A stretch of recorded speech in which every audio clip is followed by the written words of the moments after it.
I'm grateful to be here, and it's God's grace that I'm here, and I thank Uncle and Auntie for giving me the opportunity.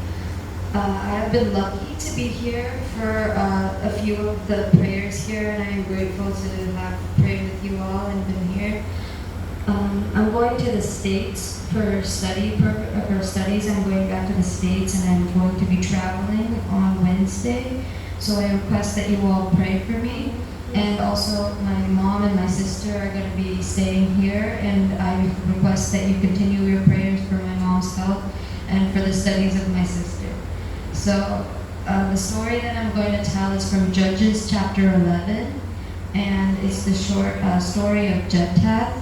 So, Jephthah was from Gilead, and he was the son of a prostitute in Gilead. So when Gilead had sons by his other wives, his brothers all threw Jephthah out of the town, saying that you will never inherit the fortune of our father, so it's better for you not to be here. So they chased him out to the village of Tob. And in the village of Tob, he was surrounded by worthless men, and there was no good in the village of Tob. But then the people of Israel sinned against God, and to punish them, God sent the Ammonites to oppress them. So when the Ammonites went to war with Gilead, the people of Gilead struggled and they needed to look for a leader. So they go back to the city of Tob and they call Jephthah and they're like, can you please help us in the fight and help us to fight against Israel? So Jephthah asked them, why are you coming to me after you spent all this time running me away or rushing me away? So why are you coming to me when you are in trouble? So they say to Jephthah, we're in trouble when we need your help to fight in the war against the Ammonites. We'll do anything you ask for. So he says, if the Lord gives me victory over the Ammonites for you, then you have to agree that I will be your ruler and a leader of Israel. So they agree to this, and Jephthah goes and fights in the war against the Ammonites. So after he goes in the war with the Ammonites, he requests a prayer to the Lord. And in this prayer, he makes a promise stating that he would sacrifice the first person that came out of the door of his threshold of his house to the Lord if he could give him victory over the Ammonites. And the Spirit of the Lord came over him, and Jephthah was able to conquer the Ammonites, and the Ammonites were defeated by Israel. So when Jephthah made the promise to the Lord, he did not think of the consequences of the promise. Instead, he thought it would be someone like a maidservant, or it would be someone, maybe one of his cattle or one of his animals. So when he goes to the threshold after the victory feast of the war, he comes home, and the first person to greet him is his daughter, who comes celebrating and playing on her tambourine and welcoming him.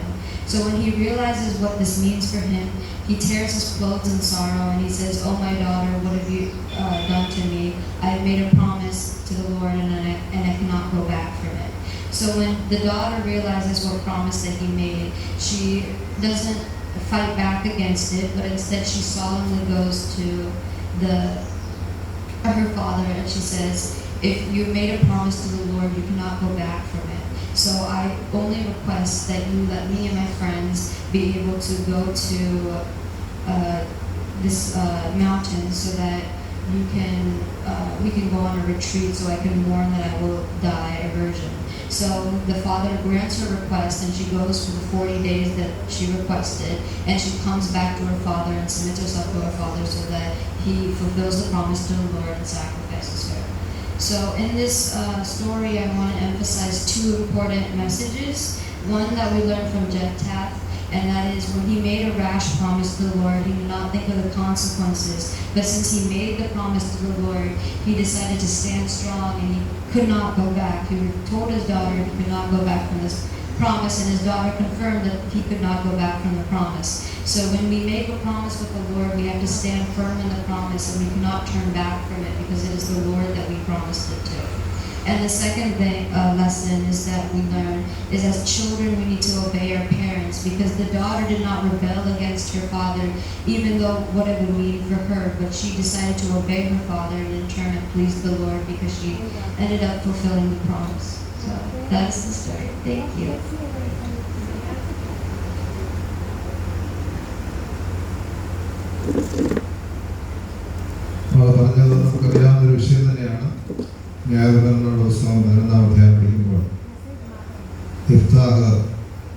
അമൂല്യമായിട്ടുള്ള യുദ്ധത്തിന് പോകുമ്പോൾ ഇഫ്താഹ് ഒരു നേർച്ച നേർന്നു ദൈവത്തോട്.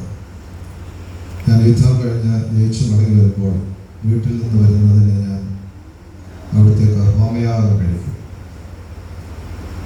യുദ്ധമെല്ലാം ജയിച്ചു മടങ്ങി വരുമ്പോൾ വീട്ടിൽ നിന്ന് വരുന്നത് വേലക്കാരായിരിക്കുമെന്ന് വിചാരിച്ചു, ദാസന്മാരായിരിക്കുമെന്ന് വിചാരിച്ചു. പക്ഷേ വരുന്നത് സ്വന്തം മകളാണ്. ഇഫ്താഹ് പറയുന്നു, നീ എൻ്റെ തല കുറിച്ചെന്ന മകളെ.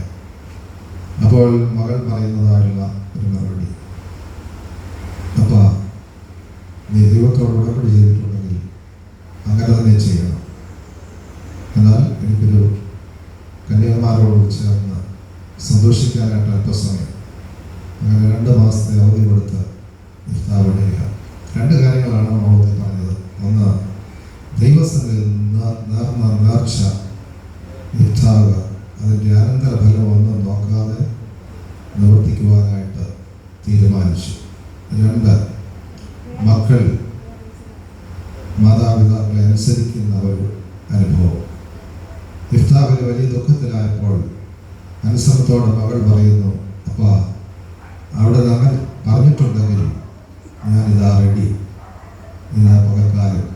ഇത് രണ്ടും നമുക്കൊരു വെല്ലുവിളിയായിട്ട് നമുക്ക് ഏറ്റെടുക്കാം. നടന്നിട്ടുണ്ടെങ്കിൽ ദിവസം എന്തെങ്കിലും പറഞ്ഞിട്ടുണ്ടെങ്കിൽ അതിൻ്റെ അനന്തരഫലങ്ങൾ എന്ത് തന്നെയായിരുന്നാലും വാക്ക് പറഞ്ഞിട്ടുണ്ടെങ്കിൽ സത്യം ചെയ്തിട്ടുണ്ടെങ്കിൽ നമുക്കത് നിവർത്തിച്ചു കൊടുക്കുവാനായിട്ട് ഇടയായിത്തീരണം. നമ്മുടെ മക്കളും അങ്ങനെ അനുഗ്രഹീതരായി തീരുവാനായിട്ട് ഇടയായിത്തീരണം. ദൈവമേ.